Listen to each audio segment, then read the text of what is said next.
La institución smithsoniana del Museo Nacional del Aire y del Espacio es el museo más visitado del mundo. Su colección cuenta con algunos de los aparatos más importantes de la historia del espacio y de la aviación. Aparatos que fueron diseñados, construidos y pilotados por hombres y mujeres que ayudaron a expandir las fronteras de la aviación.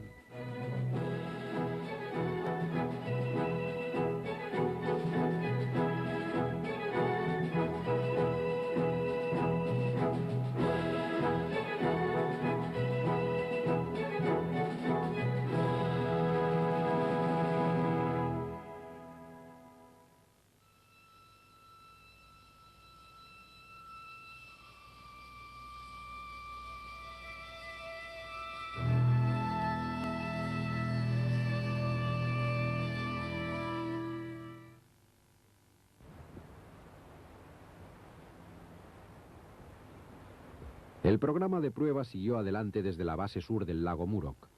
Con la incorporación de nuevos pilotos al XP-59A y el incremento del número de vuelos, cada vez era más difícil mantener el proyecto alejado de los curiosos.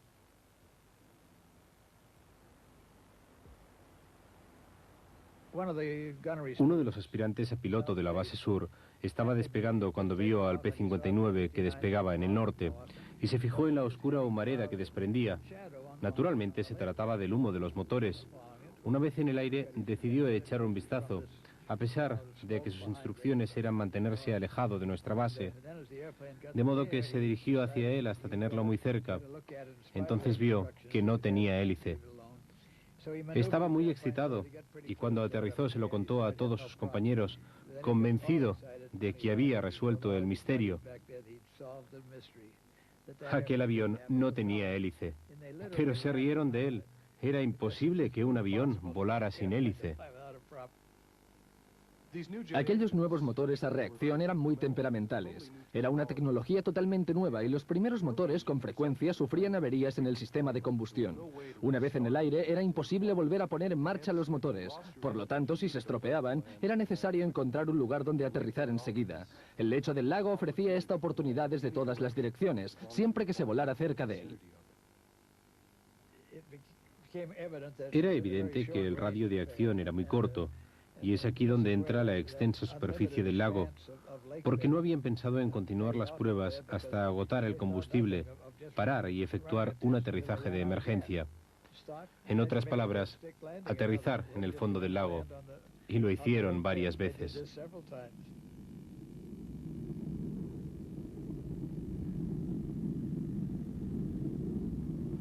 Pero no era un avión peligroso de pilotar.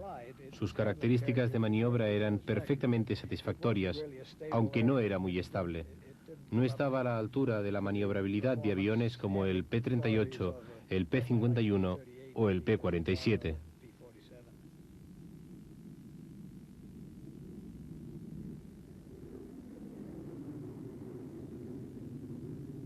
Existían muchos pequeños problemas con el XP-59A y algunos resultaban bastante incómodos en el calor del desierto.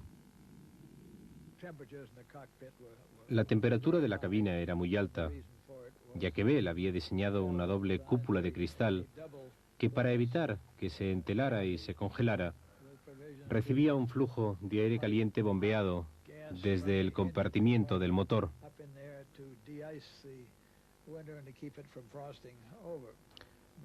Pero la válvula que en teoría controlaba el sistema no funcionaba bien, y lo quisiera o no, el aire caliente era bombeado todo el rato. Tex Johnson era piloto de la compañía junto a Bell. Su trabajo consistía en realizar pruebas de altura. Yo probaba la estabilidad y el control de maniobra del avión mediante intervalos de 1500 metros. Todo marchaba bien y cuando, de regreso a Dayton, Great File de las Fuerzas Aéreas recibió los datos del vuelo a 900 metros que dejaba obsoletos los aviones de hélice.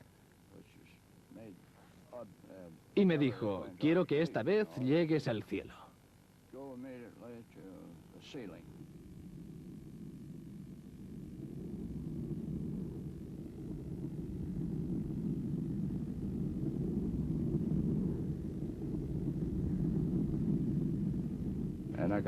Subí hasta 13.800 metros y estimaron la velocidad de ascenso hasta solo 30 o tal vez 40 metros por minuto. Así que me dije, esto es la altitud máxima. Estabilicé el vuelo y anoté la información. Jalé la palanca para detener el motor, que seguía funcionando a máxima potencia. Bajé el morro algunos grados y lo dejé caer a gran velocidad. Luego subí el morro y bajé a poca velocidad. Eso era una señal de pérdida de sustentación. Pérdida a alta y a baja velocidad. Claro que solo podía realizar estimaciones a partir de mi propia experiencia. Sabía que había un margen de entre 2 y 3 kilómetros por hora entre la pérdida a alta velocidad y a baja velocidad. La solución de Tex consistió en apagar uno de los motores, asegurándose de que no era el que regulaba el sistema hidráulico. Con un motor desconectado, el empuje descendió un 50% y conseguí bajar. Durante todo el trayecto caí a gran velocidad hasta que llegué a unos 1000 metros.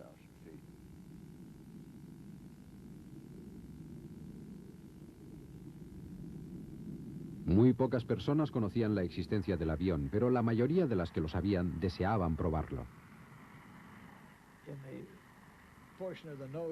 En la parte del morro, donde se instalaría la sección de armamento, munición y demás, se habilitó una pequeña cabina para albergar a un observador. Siempre pensé que la auténtica razón de ello fue permitir que Larry Bell volara en su avión, porque para él significaba mucho que su compañía hubiera producido el primer reactor a este lado del océano. Larry Bell realizó su ambición. Se sentó en la cabina exterior y se convirtió en el primer pasajero de un reactor del mundo. Se podía ver un casco volador por encima del fuselaje.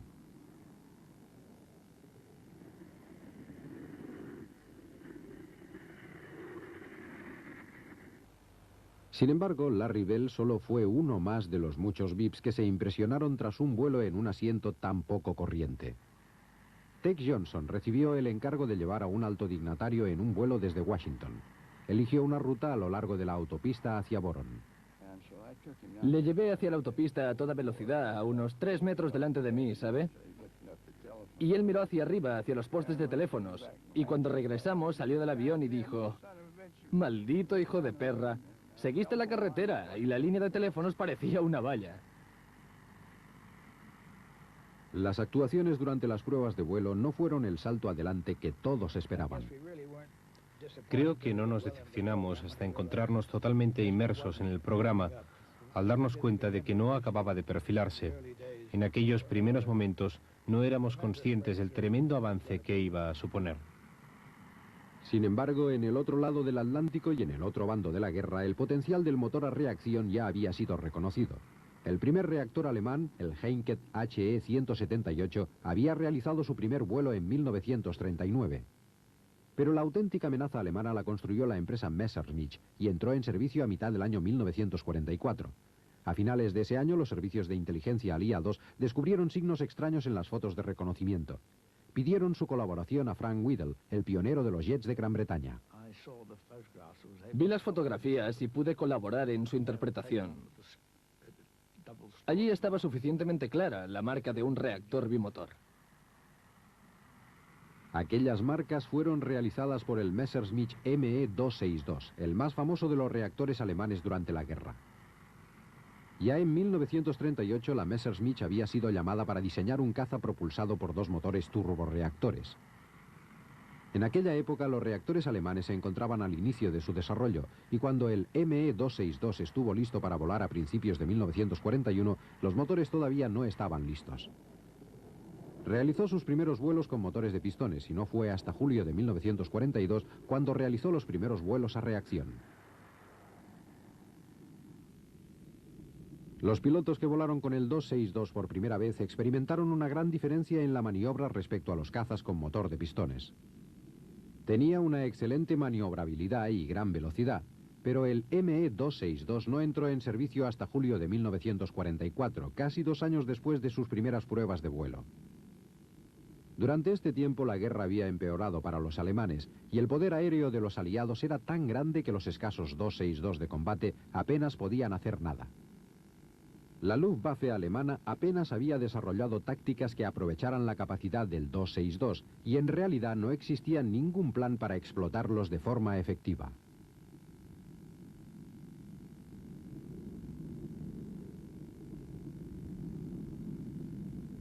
Una de las múltiples dudas que todavía persisten sobre la Segunda Guerra Mundial es ¿qué habría pasado si los 262 hubieran entrado en servicio antes? ¿Habrían cambiado el curso de la guerra? Existieron retrasos en aquel programa que después resultaron difíciles de explicar. Algunos se deben a la intervención del propio Hitler en el programa y a su decisión de que se construyeran bombarderos en lugar de cazas. Esto retrasó el programa unos 6 meses. Sin embargo, a pesar de todas las dificultades que atravesaba Alemania, que entonces empezaba a perder la guerra, lo consiguieron. Construyeron 1.200 aviones y afortunadamente para los aliados, solo 200 entraron en servicio. En una Alemania castigada por la guerra resultaba muy difícil conseguir que el motor a reacción alcanzara un buen nivel de actuación, pero existían otras razones para el retraso. Tenían un avión que funcionaba, pero tenían problemas logísticos. Tenían problemas de pilotos y de combustible, y resultaba difícil poder utilizar los aviones. Por eso, solo utilizaron 200 de los 1.200. En 1943, en el desierto de Mojave, la Bell Aircraft tenía sus propios problemas para cumplir su promesa y que los reactores se convirtieran en armas de guerra. Existían entonces 3 prototipos de Bell XP-59A que estaban siendo probados. Habían sido construidos en extremo secreto, sin poder utilizar los procesos de diseño de que disfrutaban los más avanzados proyectos de aviación americanos.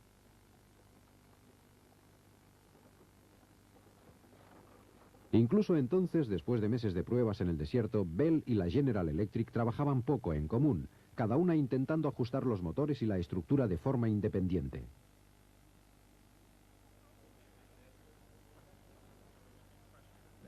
Y a medida que se desarrollaba el proyecto, deseábamos ayudar a Bell. En realidad, lo normal en un programa experimental era que el constructor del avión trabajara con la NACA, utilizara los túneles aerodinámicos de la NACA en Langley Field, pero no les estaba permitido y la NACA no sabía nada del proyecto. Probablemente antes del primer vuelo no había ni 15 personas en todo Wright Field que conocieran la existencia del proyecto. En 1943, Larry Bell se encontró con un problema. Se había visto obligado a desarrollar el primer reactor de América en secreto y a cometer todos los errores que otros podrían protagonizar en el futuro. Ahora debía asegurarse algunos beneficios a largo plazo para su compañía. Antes de que el prototipo fuera probado, Bell había recibido el encargo de 13 aviones adicionales llamados IP-59A para las pruebas de las fuerzas aéreas. Cuando en 1943 estuvieron disponibles, los temores se confirmaron. El potencial del nuevo reactor de la Bell para ganar la guerra o simplemente para participar en ella no era muy alto.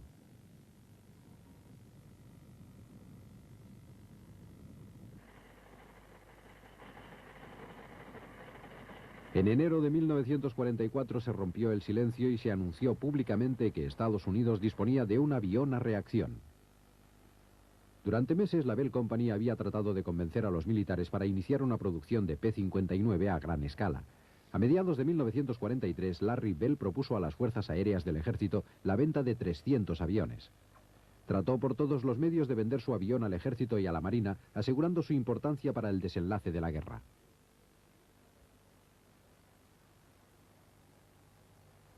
El jefe de pilotos de pruebas de la Bell, Bob Stanley, realizó varios vuelos de demostración para el personal militar.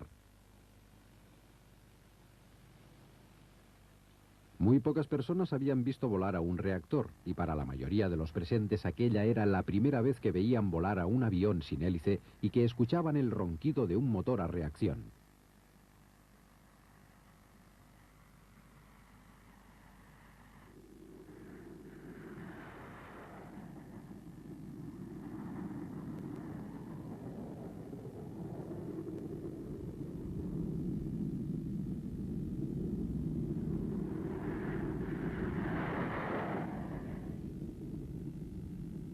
Desgraciadamente, a pesar de la novedad del motor a reacción, era evidente que el P-59 no significaba un avance suficiente respecto a los cazas con motor de pistones de los aliados como para justificar una producción en masa.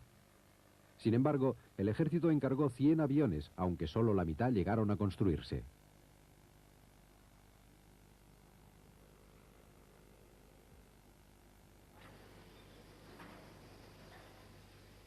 La General Electric siguió trabajando en el motor turborreactor, consciente de que tenía futuro, independientemente de la suerte del P-59.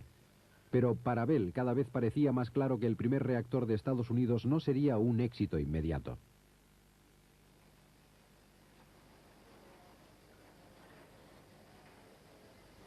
Otras empresas le pisaban los talones. A principios de 1943, mientras Bell acababa de ajustar sus 13 IP-59, Lockheed había sido invitado a presentar un diseño para un caza a reacción monoplaza.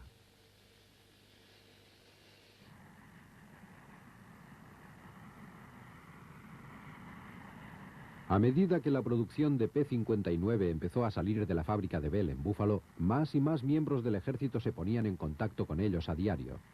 Pero pasó mucho tiempo antes de que la noticia de este motor revolucionario llegara hasta aquellos que todavía luchaban en frentes remotos.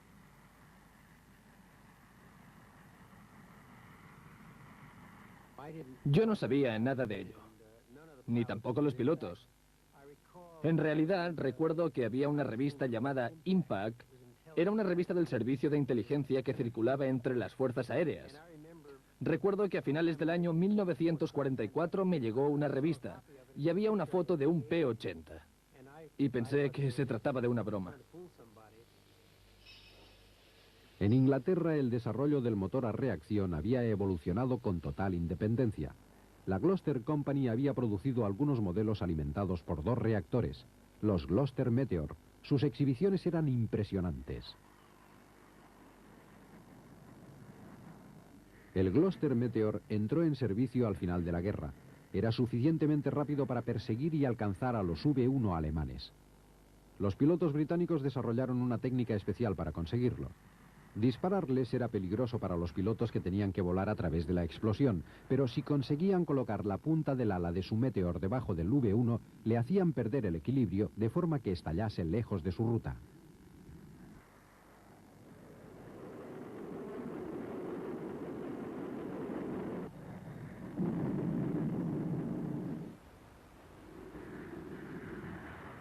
De vuelta a los Estados Unidos, mientras la guerra llegaba a su fin, más y más jóvenes pilotos empezaron a experimentar el placer de volar en un avión sin hélice.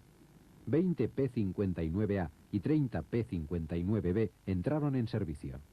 Pero no estaban destinados a entrar en combate o a influir en el resultado de la guerra, sino que se utilizaron para familiarizar a los pilotos con los aviones a reacción.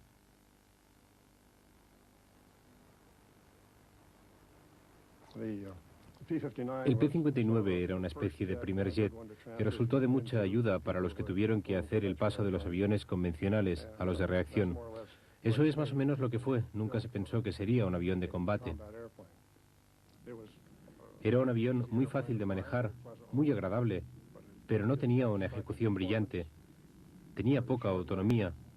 El tanque podría haber sido más grande, ya que había que controlar el gasto de combustible. Los controles de combustible no eran los adecuados y evitábamos los acelerones por temor a una avería en el sistema de combustión. Don López, tras regresar de su servicio en China a bordo de un caza P-40, pudo probar un P-59. Estaba muy excitado de poder pilotar un reactor, ya que había muy pocos. Recuerdo que tenía una ala enorme, una gran ala de proa a popa y mucha cuerda. Cuando entrabas en la cabina parecía que te ibas a meter en la bañera o algo similar. Y para encender los motores solo había que apretar un botón y se ponía en marcha. Entonces apretabas el otro. Tenías que guiarte por los aparejos, apenas se oía ningún ruido. Y para que se moviera había que apretar el gas a fondo. Y una vez alineado en la pista, no era necesario calentarlo o comprobar los motores. Si corría, corría. Así que lo encarabas, apretabas el acelerador, soltabas los frenos y apenas pasaba nada cuando empezabas a moverte sobre la pista. Era como si un avión remolcador invisible te arrastrara y se alzaba en el aire, porque aquella ala tan enorme lo hacía subir. Era fácil de manejar, aunque no era muy rápido, tal vez un poco más que un Mustang. Pero tenía una autonomía de solo 30 minutos porque se quedaba sin combustible. Pero bueno, era interesante pilotar un reactor, aunque no se portase tan bien como un auténtico caza. Sin embargo, ya había un reactor en Estados Unidos que operaba en América como un auténtico caza. En realidad era mejor que cualquier caza americano. Su capacidad de maniobra y su manejo eran muy superiores a las del P-59 de Bell. Se trata del Lockheed P-80 Shooting Star. A pesar de que este prototipo se construyó en solo 143 días y voló por primera vez el 8 de enero de 1944, el P-80 llegó demasiado tarde para incidir en la evolución de la guerra. Al final de la guerra teníamos un P-80 en Italia y otro en Inglaterra para animar la moral de nuestros pilotos que se enfrentaban a los 262. ¿Y qué es lo que hicimos?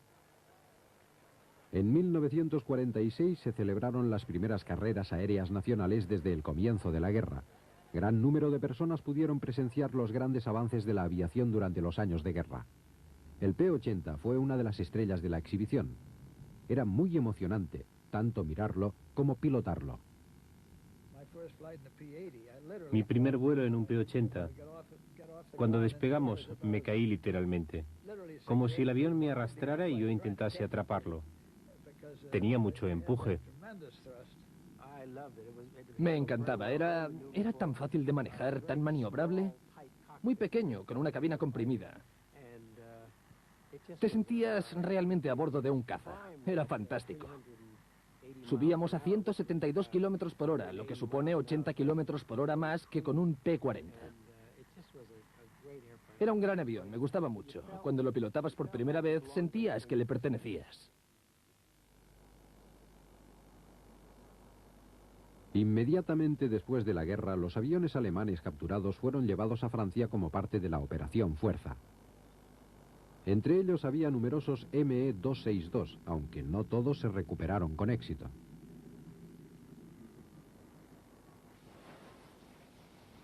Estos aviones fueron embarcados hacia América, donde pasaron por un programa de pruebas. Russ Schlich pilotó uno de ellos. Era un gran avión. Tenía una gran estabilidad. Incluso podías aterrizar en pistas poco preparadas. También contaba con un freno para la rueda delantera, además de los frenos corrientes, de forma que se podía parar en seco. Y estaba bien equipado, con 4 cañones en el morro. También contaba con gran autonomía de vuelo. El único inconveniente era que los motores se agotaban después de 20 horas y había que cambiarlos.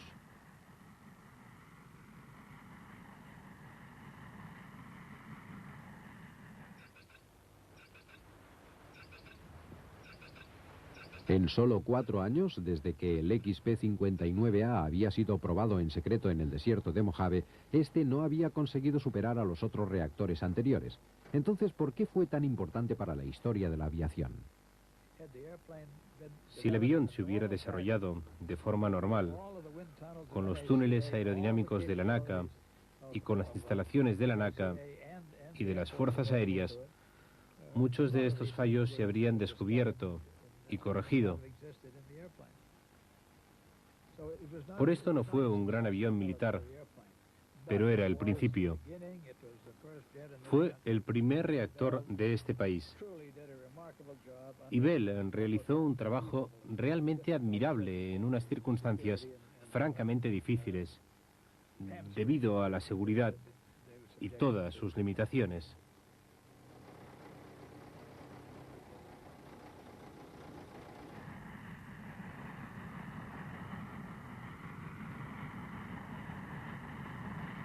Una de las grandes incógnitas de la aviación es ¿qué habría pasado si las autoridades británicas hubieran respaldado el concepto de motor a reacción de Frank Whittle a principios de los años 30, poco después de que Whittle tuviera la idea?